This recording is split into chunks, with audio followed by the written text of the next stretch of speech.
Permanent assistant professor बनना चाहते हैं तो जी हाँ, बिल्कुल सही वीडियो पर आप आए हैं। और मैं आपको बता दूं, अगर आप साल 2026 के अंदर असिस्टेंट प्रोफेसर बनना चाहते हैं तो आपको एक्टिव होना पड़ेगा, और ख़ास करके इस वक्त पर एक्टिव रहना पड़ेगा क्योंकि नोटिफिकेशन आ रहे हैं। चाहे सेंट्रल गवर्नमेंट यूनिवर्सिटी हो, स्टेट गवर्नमेंट यूनिवर्सिटी हो, प्राइवेट यूनिवर्सिटी हो, नोटिफिकेशन आ रहे हैं।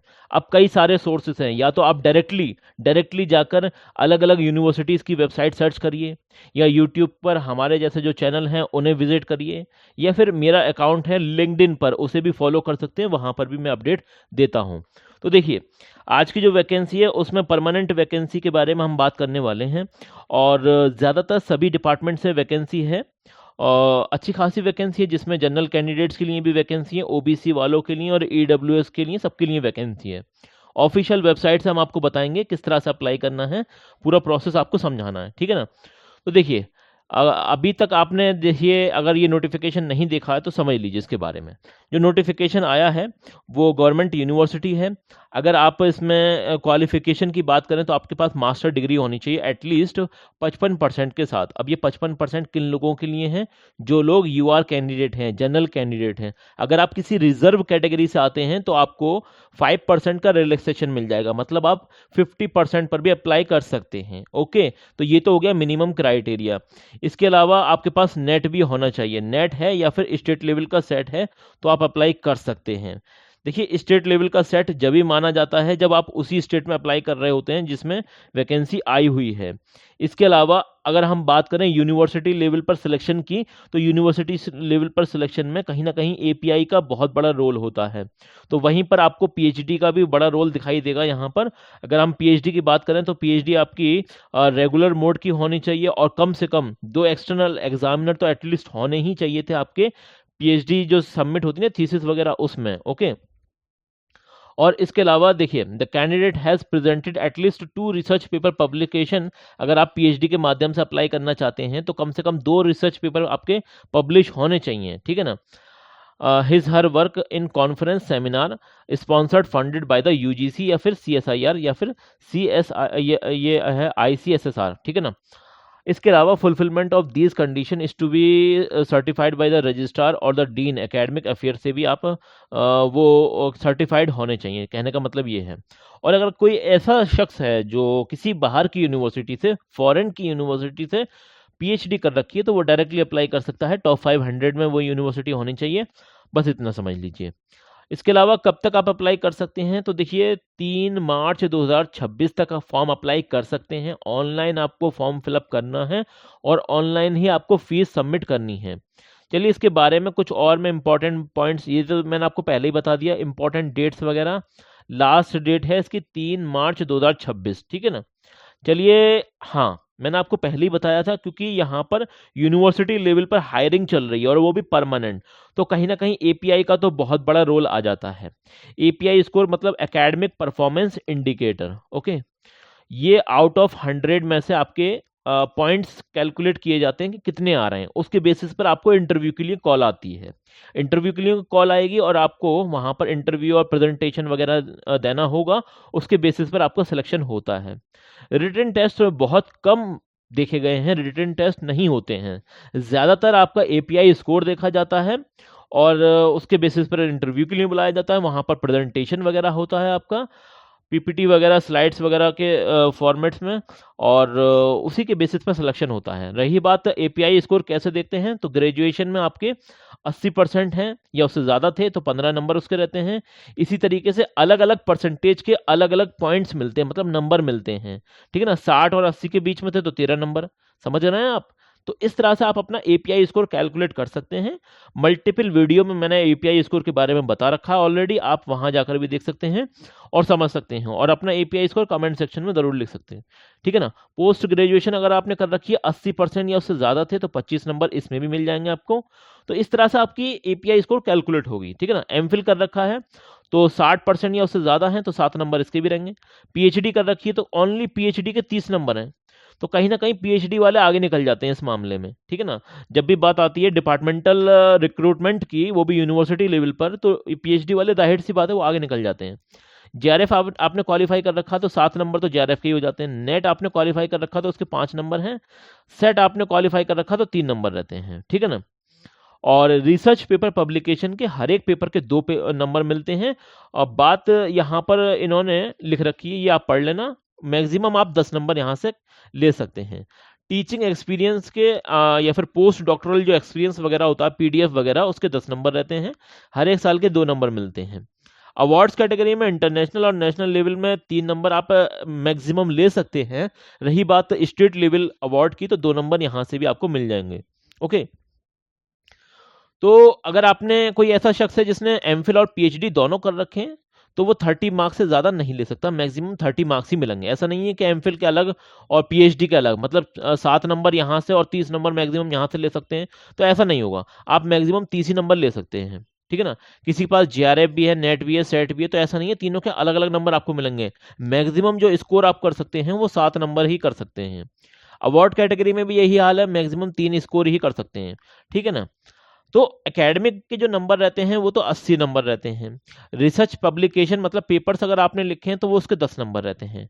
एक्सपीरियंस अगर आपके पास है तो उसके 10 नंबर रहते हैं। टोटल 100 रहता है, 100 रहता है। अगर आपके 100 में से आप मान के चलिए, अगर आपके 60 आ रहे हैं एपीआई में, एकेडमिक परफॉर्मेंस इंडिकेटर में, तो आपको यहाँ पर कॉल आ सकती है इंटरव्यू के लिए। रही बात यहाँ पर किस तरह से अप्लाई करना है, तो वो भी मैं आपको बता देता हूँ। देखिए, मीडियम ऑफ इंस्ट्रक्शन जो यूनिवर्सिटी में होने वाला है वो होने वाला है इंग्लिश, मतलब आपको इंग्लिश में पढ़ाना पड़ेगा। इन्होंने क्लियरली मेंशन कर रखा है, ये मैं आपको बता देता हूँ ऑफिशियल नोटिफिकेशन से। रही बात और भी इसमें जो पॉइंट्स हैं वो आप देख लेना, और मैं आपको एक एक करके जितने भी यहाँ पर देखिए, यूनिवर्सिटी ऑफ जम्मू, ये जम्मू के अंदर है यूनिवर्सिटी, और यहाँ से रिक्रूटमेंट नोटिफिकेशन आया है। परमानेंट वैकेंसी है, बायोटेक्नोलॉजी अच्छी खासी डिपार्टमेंट है, ज़्यादातर सभी डिपार्टमेंट में वैकेंसी है।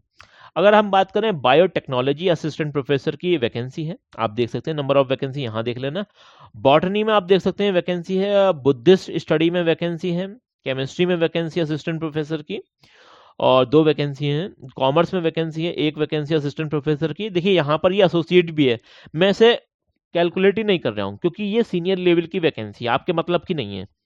जो लोग पहले से असिस्टेंट प्रोफेसर हैं, 4-5 साल मतलब 6 साल उन्होंने लगभग assistant professor as a work किया है, तो उनके ज़्यादा चांसेस होते हैं एसोसिएट प्रोफेसर बनने के।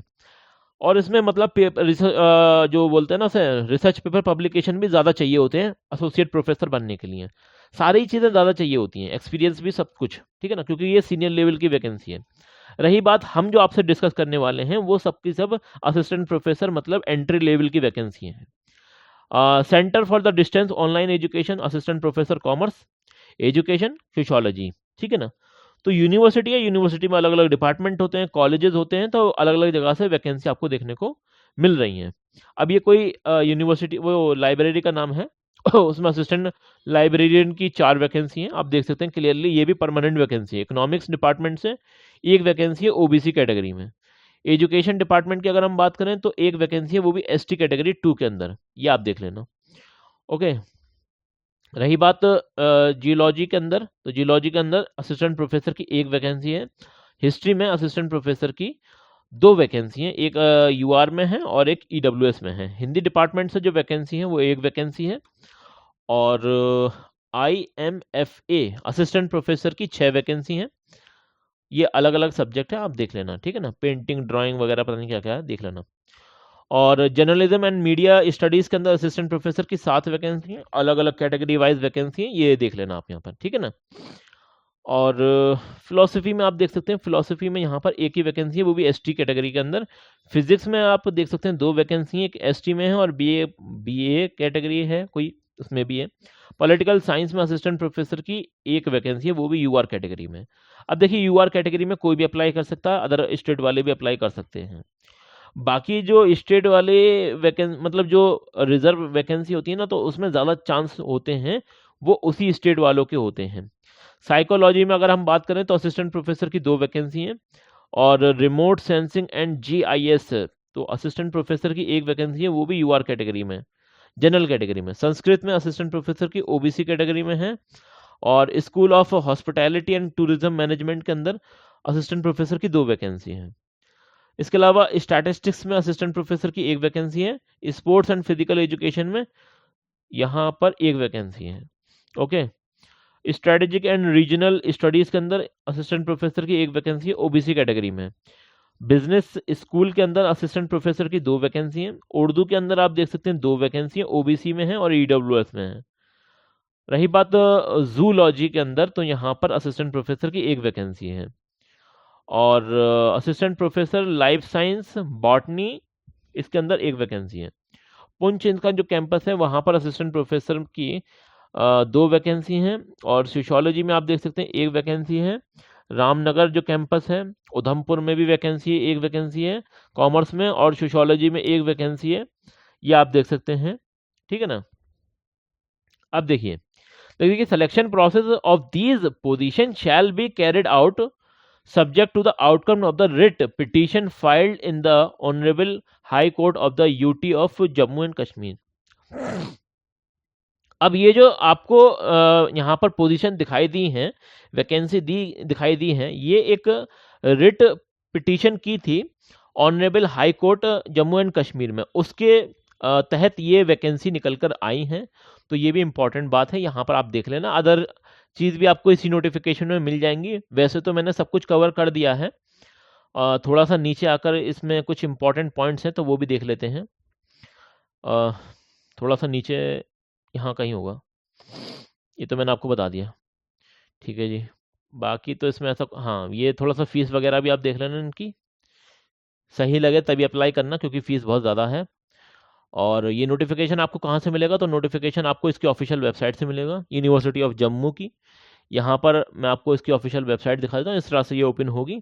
यहाँ पर एक जॉब वाला सेक्शन होगा, इसमें जाइएगा और यहाँ पर टीचिंग स्टाफ में यहाँ पर आपको क्लिक करना है, तो ये वाला पेज ओपन होगा। इसके बाद आपको यहाँ पर आ जाना है, यहाँ से आप ऑनलाइन फॉर्म भी फिलअप कर सकते हैं। जैसे ही आप क्लिक करेंगे तो यहाँ से आपको ये आ गया आपका सामर्थ ई गवर्नमेंट पोर्टल। यहाँ पर आपको अपना अकाउंट क्रिएट कर लेना है और उसके बाद यहाँ पर लॉगिन करना है उसी ईमेल आईडी और पासवर्ड से, और यहाँ पर कैप्चर कोड डालकर लॉगिन करेंगे तो आपके सामने पूरा फॉर्म खुल जाएगा।